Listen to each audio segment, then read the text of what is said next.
Добар ден, гледате Аргумент. Добар ден и за мојот гостин Павле Трајанов, лидер на Демократскиот сојуз. Добар ден. Благодарам што сте гостин во Аргумент. Кои беа денешните вести број 1? Испуштената еврообврзница и Страсбур, судот од Страсбур, со што всушност преживеа СЈ. Ваш коментар? Мислам дека големи беа очекувањата и повеќето експерти, не знам, луѓе што се бават со овие проблеми, адвокати, очекуваат дека судот ќе се произнесе по аболицијата донесена од Ѓорѓи Иванов, меѓутоа тоа не се случи.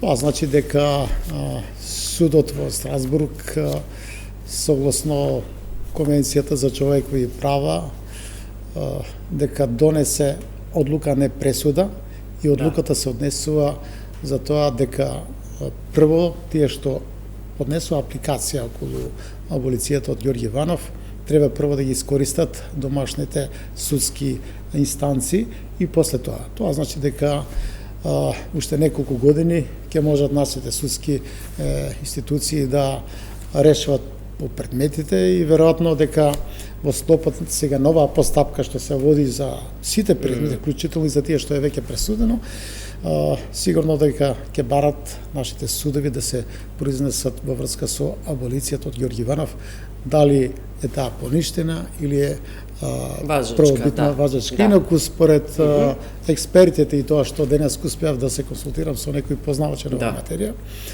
дека ако донесе председател на држава одлука за помилување, аболиција и така натаму, дека таа е конечна и дека нема судска инстанца која што може да расправа за таа одлука, е конечна. Така да и затоа сега судот во Страсбург умешно тој процес го менаџира, нема одлука за аболицијата, туку има одлука за апликацијата и за неискористеност на сите правни лекови внатре во македонските судови. Така да ќе добијат доволно време за да завршат поголем број од предметите. Судските процеси, да. Што е идејата всушност СЈ да продолжи. СЈ не да продолжи, СЈ веќе не постои за жал. Да продолжат постапките и процесите. 56 случаи кои што беа дели завршија во Македонија, некои успеа, кои што има влијание во судскиот систем, на време да бидат ослободени. Така да тоа е, имаме ние некредибилен судски систем кој што селективно постапува и јас во оваа насока само сакам да посочам дека во расправата што имаме во парламентот пошироко помеѓу коалиционите партнери, бидејќи не започнаа реформи во судството, во правосудниот систем, во таа функција, во насока на реформи, подготви закон за преиспитување на факти и докази користени во судска постапка. Беше договор и со господинот Заев, тоа тој и неколку пати го најавуваше, дека ќе обезбеди правна рамка за фер судење за сите тие што се судени неосновано. Политички процеси монтирани, политичко-судски процеси, ќе даде шанса да се преиспитат фактите и доказите. Само еден случај ќе ви наведам. Е донесена судска одлука врз основа на сведочење, на заштитен сведок, кој што е лажен, а такви ги има 3 предмети најмалку, вклучително и предметот за Љубе Бошковски. Значи, една одлука да има таква, треба да се преиспита. Тие се околу 200 предмети, ако не за сите, можеби за 20-30 ќе имаше основа да се повтори постапката. Тој закон помина на двете матични комисии, Комисија за политички систем и односи помеѓу заедниците и Законодавна комисија, сите ги поддржаа, сега треба да оди на пленарна расправа и го блокираа. Значи, тука сега не е ДУИ кој што го блокира тој закон, туку СДСМ го блокира под влијание на, не знам, дека тоа е упад во системот. Не е упад да судиш ти без докази, да ги да речеме дискредитираш луѓето, да ги носиш во затвор, а упад е во систем ако им дозволиш фер, честно судење, да можат да ги презентират новите докази. Оставете го закона за кривична постапка. Законот за кривична постапка функционира само во овој период, само за неколку случаи, да не ги посочувам. Тие кои што директно политиката се меша таму. Еве, Монструм или некои други така натаму. Другите не ги повторуваат. Нема. Нема правда. Тоа е борбата на нема мир. Во суштина ништо од тоа не се исправи. И тоа е една од причините зашто излеговте од владата на Ковачевски. Има многу причини, бидејќи ние во текот на овој период околу 2,5 години колку што сме во коалиција, имаме разлики околу стратешките определби или како и на кој начин да се водат процесите, меѓу другото врзани за Европската унија, како и на кој начин да се разрешува спорот со Бугарија. Имаме нашите ставови се познати, во многу случаи не се сопаѓаат со ставовите на СДСМ, значи ние тоа јавно и во директните разговори го посочуваме и во јавноста. Ние нема прашање за кое што не сме изградиле став. Еве, ако сме веќе кај околу стратешките прашања, правци врзани за Европската унија. Апсолутно ние сме за Европската унија и се овие реформски процеси, закони што ги предлагаме, тие се во функција на имплементација на европските вредности и стандарди. Но Ковачевски ве дефинираше и вас и ВМРО-ДПМН како неевропски фронт. Значи европски е тоа ние што го заговараме. Реформи во системот за борба против корупцијата, реформи на судскиот систем. Бараме реформи во многу други области. Не можете ли да почекате овие реформи да се... години чекаме. Не ви е доволно. Тоа е, значи таа подела многу опасна, неприфатлива, да настапувате во јавност и да викате ние правиме сојуз фронт за Европска унија. Тоа е опасна поделба и по партиска и по граѓанска линија. Во оваа држава скоро сите политички партии се за Европска унија. Постои и граѓански и поширок политички, да речеме, консенсус околу ова прашање. Нема нити има некој што ќе го попречи овој пат. Прашање е дали СДСМ и ДУИ се подготвени да прават реформи кои се во функција Македонија да доближи до европските стандарди за да оди напред. Тука е спорот. И велите дека тие тоа не го прават? Апсолутно не. Тоа е проблемот, клучниот проблем. Значи, стратешките правци не се само декларативно да се зборува во парламент или на пресконференции и така натаму. Треба конкретни реформи. Тоа го бара.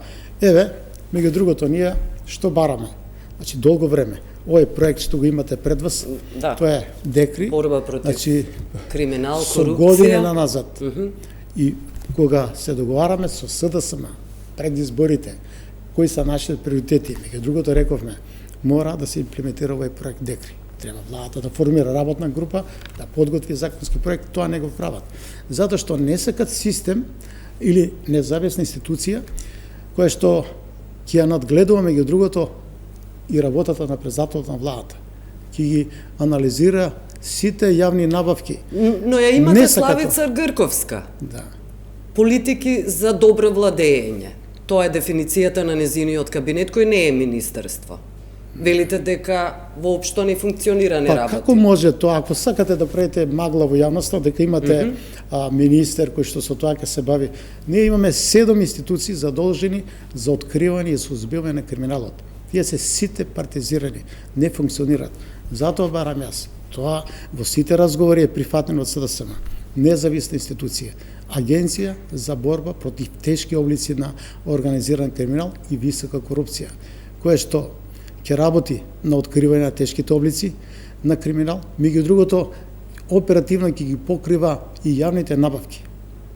Денови имаше сомнежи во медиумите дека околу јавните набавки врзани за ЕСМ има сомнежи. Не се само, не е само која институција тоа ќе го истражува? Која?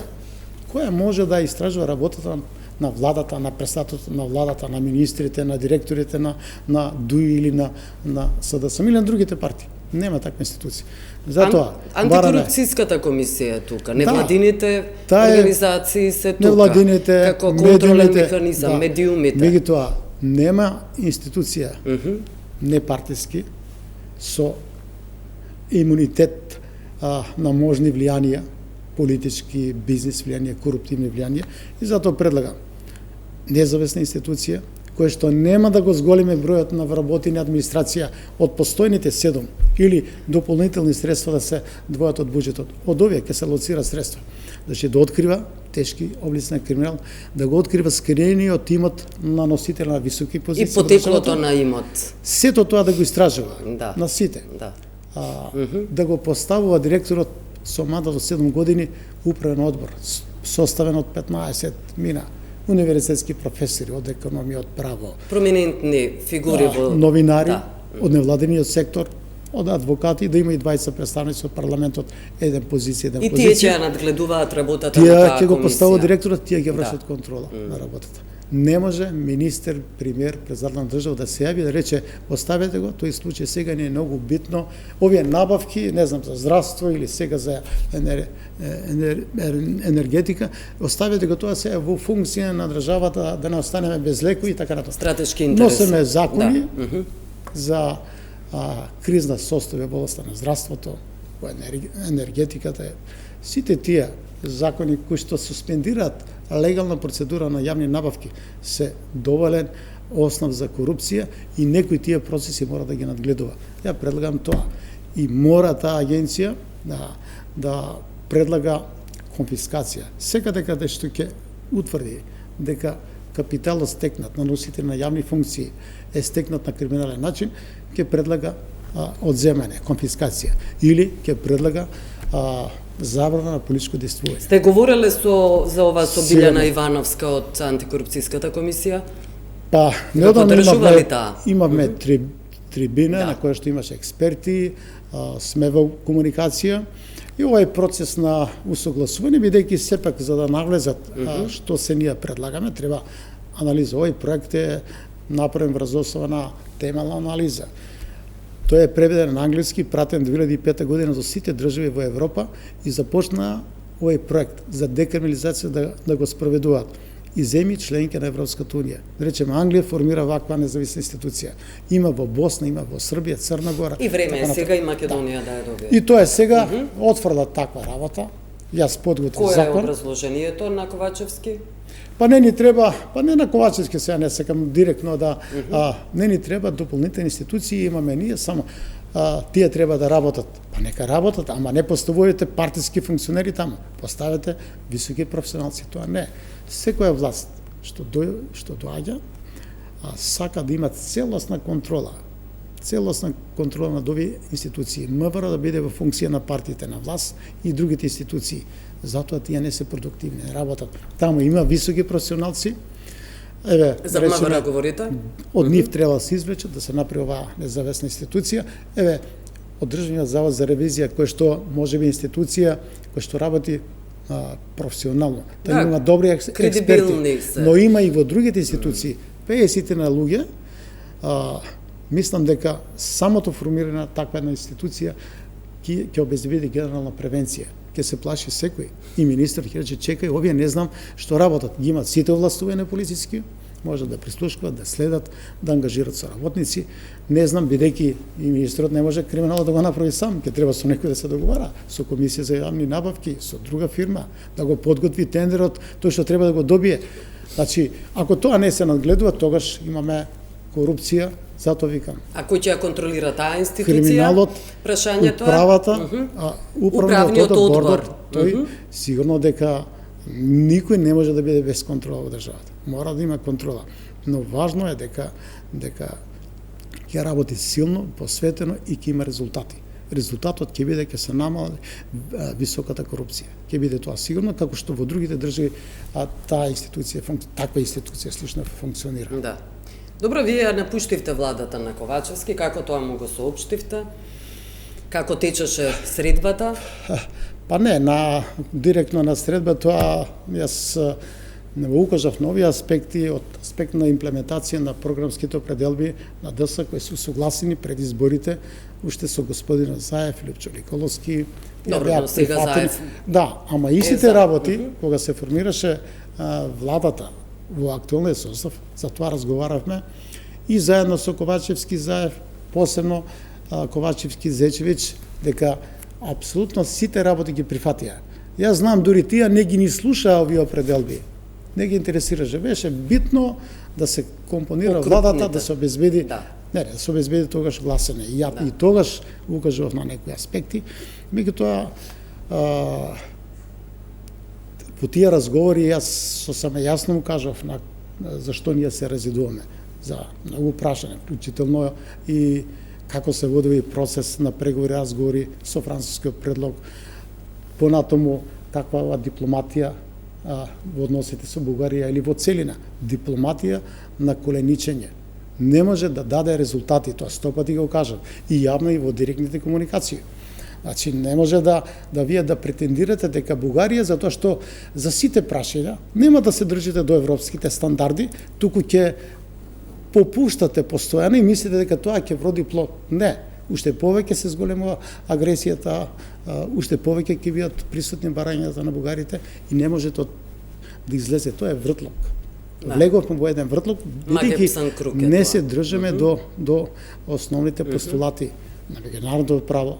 Значи, мора, секој има право да се произнесе што е тој, дали е бугарин, македонец и така натаму.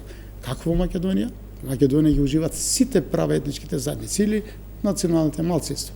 Во Бугарија македонците не можат ни едно клупче мало да формират. И тоа е еден од вашите услови.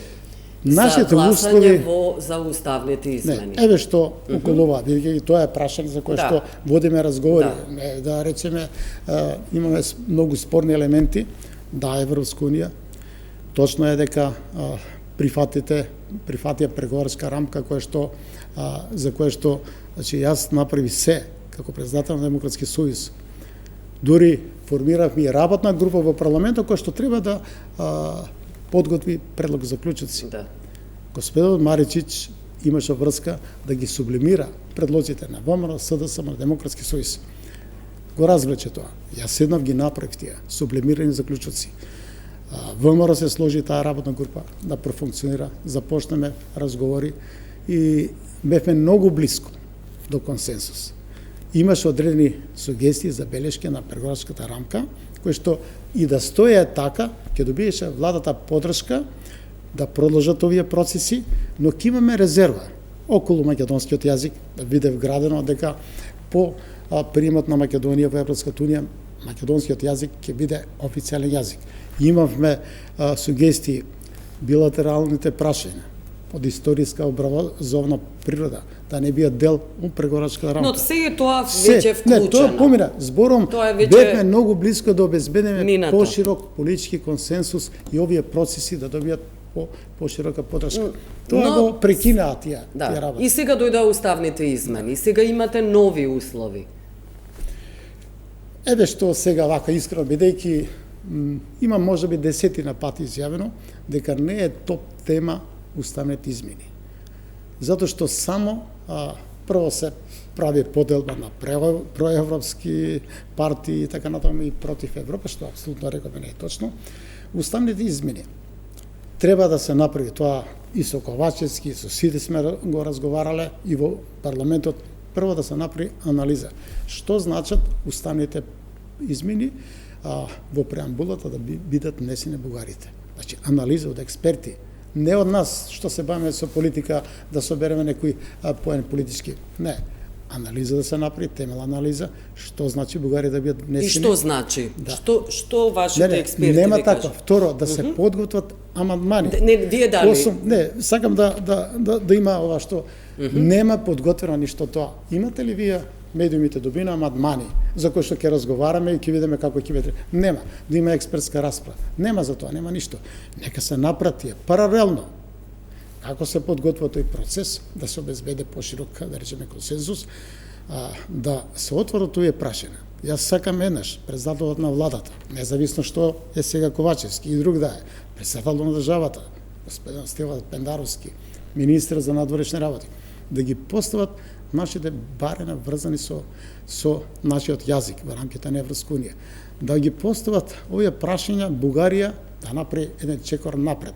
Значи и таа да гледа напред, да не враќа во историската кал назад.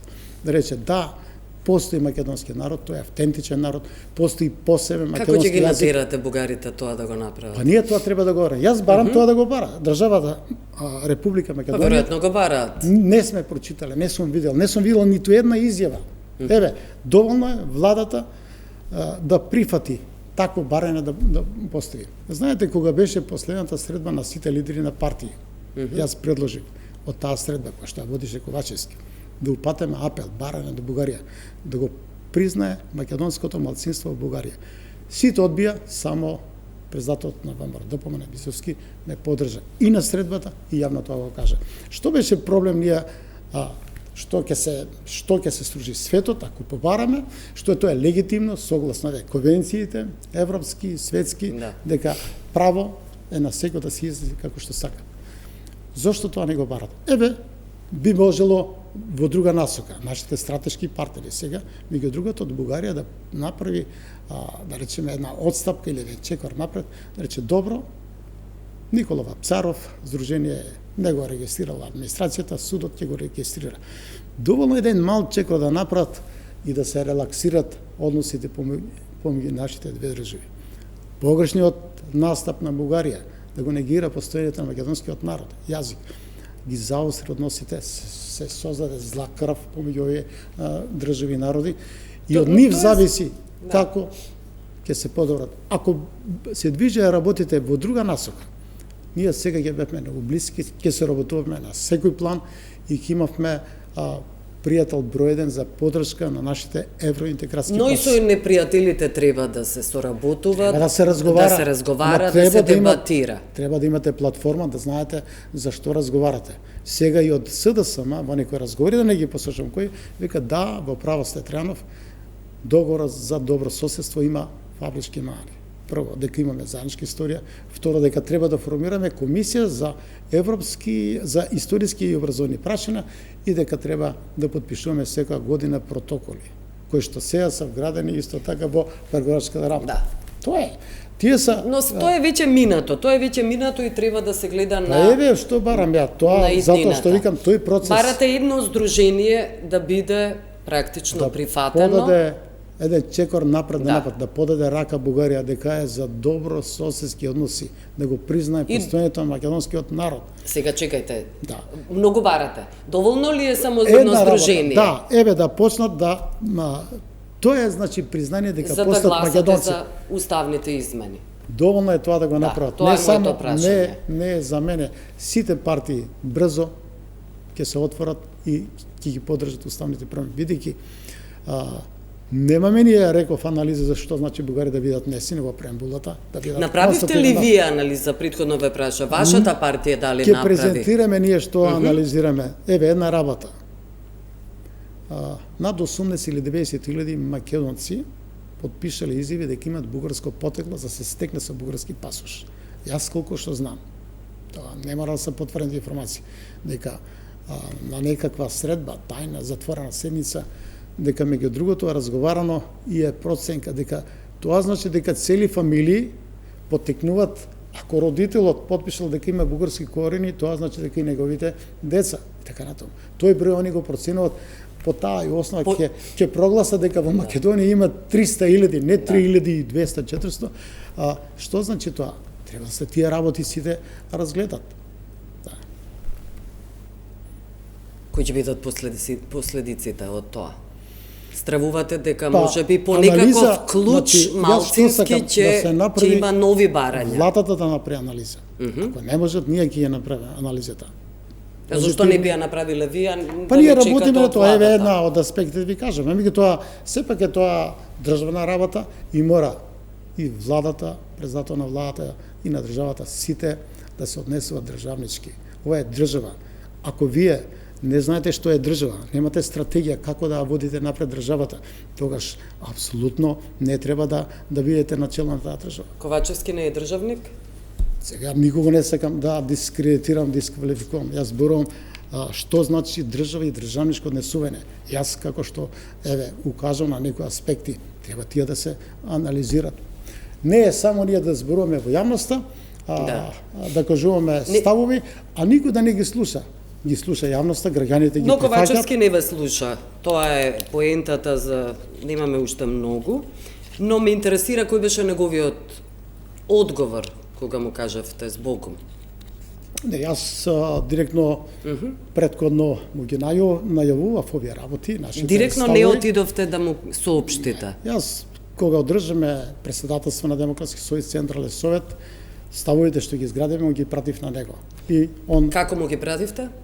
му ги пратив како вообичаено сега. Сега сме модерно време. Му ги пратив телефон? На WhatsApp му ги пратив и тој рече коректно е тоа што го кажувате таму и така. Тоа беше вашето заминување и разидување со Ковачевски. Со обоца порак.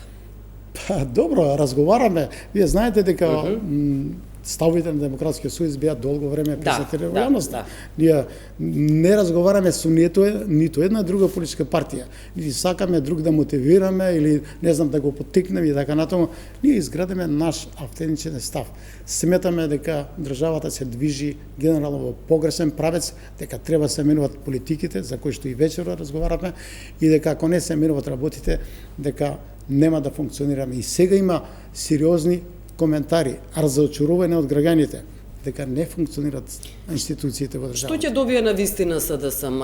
Го губи Павле Трајанов, Демократскиот сојуз, алтернатива, огнените? Кои се вашите предвидувања? Мојот став беше чист и јасен, да не влегува СДСМ и ДУИ, бидејќи тоа е иницијатива на ДУИ, оваква авантура околу реконструкција на владата. Ова не е ни реконструкција, всушност. Па добро, голем број на министерства се менуваат. Да не влегува, бидејќи нема потреба. Има 64 партеници, тоа е доволно за да функционира владата. Сега направија вештачки дека не функционира парламентот, да оправдат зошто алијансата ја вклучуваат. Немам ништо против алијансата. Меѓутоа, ја реков дека мора да се води сметка за балансот натрешен. И малите партии. Па сигурно за сите. Тоа е кохезијата, внатрешна кохезија која држи државата. Но кои се вашите проценки за огнените на ДУИ? Значи, не знам колку луѓе се, што се нивните правци на делување, како ќе действуваат. Стварно не знам, немам информации, не можам да шпекулирам, но важно е дека во целина најголем губитник ќе биде СДСМ, затоа што ДУИ имаше јасни, очевидни проблеми внатре. И требаше ДУИ да си ги решава внатрешните проблеми. Не Ковачевски да ги решава проблемите на ДУИ, а на штета на нашите национални стратешки интереси. Тоа е. Не мислите дека ВМРО може да биде изолирана и од овој европски фронт и од меѓународната заедница? Не знам, и еднакво и вие? Не може да биде народот изолиран.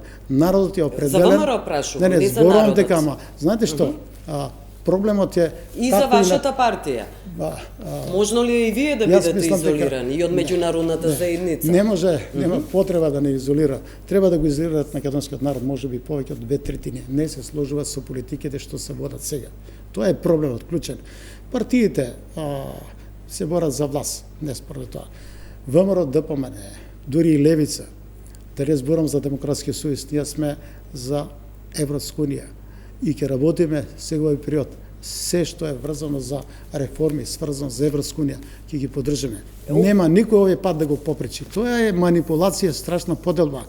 Сите партии се за Европска унија.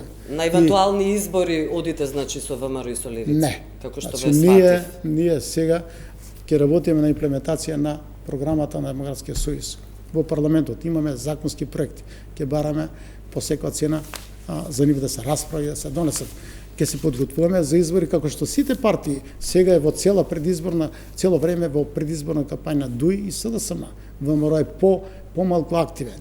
Така да таквата етикета, мислам дека би било страшна грешка на Европска унија или не знам некој друг да прогласи дека тие се против Европска унија, а они сите заедно работиме. Наместо поделби му препорачуваме на председателот Ковачевски на владата да работи на обезбедување поширок консенсус, на сплотеност, на единство. Овој проект е за Европска унија не може да го води сам СДСМ.